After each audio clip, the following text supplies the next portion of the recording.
대한민국의 건국과 기독교의 관계에 대해 스피치 시작하겠습니다. 네, 저희 대한민국이 건국되기까지의 기독교를 절대로 빼놓을 수 없습니다. 오늘의 스피치를 통해 진정한 기독교인이란 무엇인지 깨닫는 시간이 되길 소망합니다.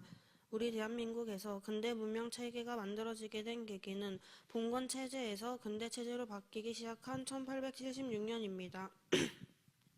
특히 그 이후에 펼쳐진 기독교 선교사들의 역할에 우리는 절대적인 힘을 입었습니다. 특히 1882년 미국과의 수호조약 이후 문명 변화를 만들어내는 주요 활동은 오직 기독교 조직에 의한 것이었습니다. 개항 10년 뒤인 1885년을 전후로 가장 고립된 폐쇄, 낙후 체제인 한국에서 펼쳐진 기독교의 활동은 커다란 전환점이었습니다. 대표적으로 연세대를 만드신 언더우드 선교사님, 또 이승만 박사와 배지학당을 키운 펜젤러 선교사님이 있습니다. 그들로 인해 1885년 한국 최초인 인천내리교회, 1887년 세문안교회 및 정동교회 등이 설립되었고 학교, 병원도 세웠습니다. 또 근대교육으로는 여성 근대교육의 대표적인 이화학당의 스클렌트, 경신학교의 언더우드는 물론 기독교 정신에 따라 오산숭, 실숭이 정신배화학교 등이 설립되었습니다. 그들로 인해 오늘날까지도 이름을 날리는 학교들이 세워졌다는 것입니다. 또한 기독교로 말미암아 변화된 것은 종권사회가 종식되었다는 것입니다. 기독교는 미신과 토속신앙의 극복, 봉건적 계급제도, 남녀차별, 산업공상적 신분제도와 차별제도 폐지의 선도적 역할을 했고 그것은 나아가 근대 기본권 개념과 자유에 입각한 개인시대를 여는 토대를 만들었습니다.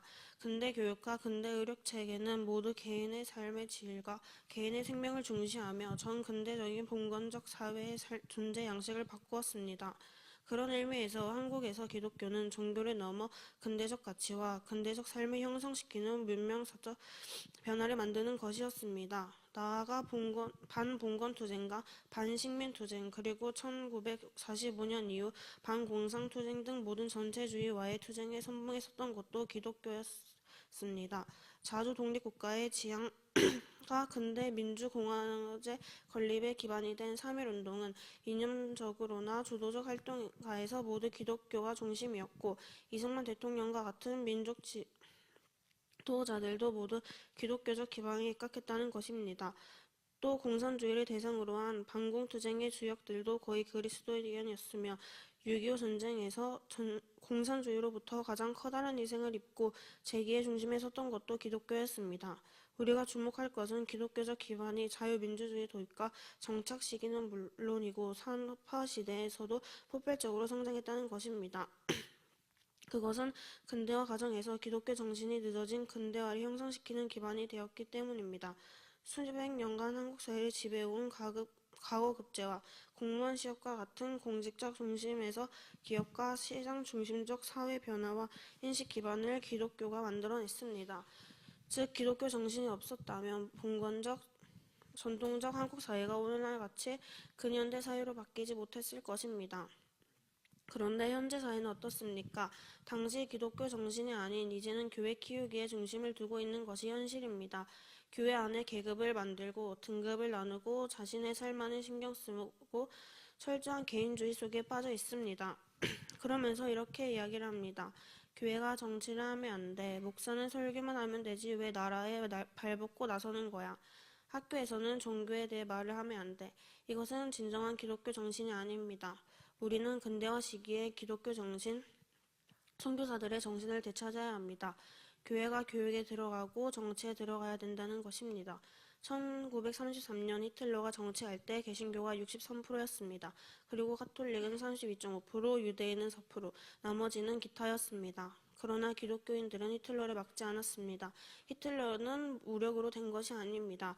이처럼 기독교인들이 올바른 정치관으로 깨어있지 않다면 우리는 우리 손으로 대한민국을 망하게 하고 말 것입니다.